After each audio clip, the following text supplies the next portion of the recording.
அண்மை செய்தியை பார்த்து வருகிறோம். விருதுநகர் மாவட்டத்தில் கந்துவட்டி தொடர்பாக புகார் அளிக்க எண்கள் அறிவிக்கப்பட்டிருக்கின்றன. விருதுநகர் மாவட்டத்தில் கந்துவட்டி தொடர்பான புகார் அளிக்க உதவி எண்கள் அறிவிக்கப்பட்டிருக்கிறது. விவரங்களுடன் செய்தியாளர் கணேஷ் இணைந்திருக்கிறார். கணேஷ், என்ன அறிவிப்பு வெளியாகி இருக்கிறது? விவரங்களை பதிவு செய்யலாம்.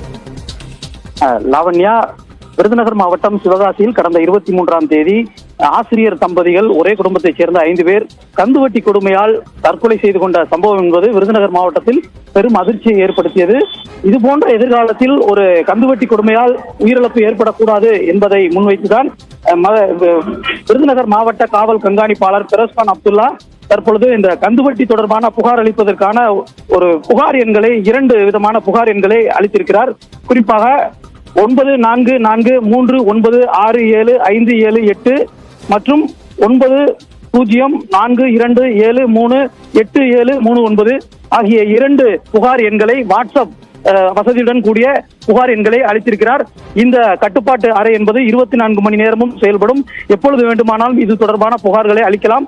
புகார் அளிப்பவர்கள் குறித்தான விவரங்கள் ரகசியம் என்பது பாதுகாக்கப்படும்.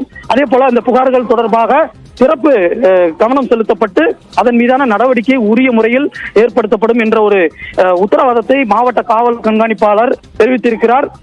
மிக முக்கியமாக இதுபோன்ற கந்துவட்டி தொடர்பாக அனைத்து வட்டாரங்களிலும் காவல்துறையினர் சிறப்பு கண்காணிப்பு பணியில் ஈடுபட்டு வருவதாகவும், குறிப்பாக அந்தந்த பகுதிகளில் இருக்கக்கூடிய நபர்கள் யார் யாரெல்லாம் கந்துவட்டி வசூலில் ஈடுபட்டு வருகிறார்கள் என்பது போன்ற கணக்கெடுப்பு நடத்தப்பட்டு வருவதாகவும், அது போன்ற கந்துவட்டி கொடுமையில் ஈடுபடுபவர்கள் மீது கடுமையான நடவடிக்கை எடுக்கப்படும் என்ற ஒரு தகவலையும் நமது நியூஸ் 18 தமிழ்நாடு செய்திக்கு பிரத்யேகமாக தெரிவித்திருக்கிறார். லாவண்யா, விவரங்களுக்கு நன்றி கணேஷ்.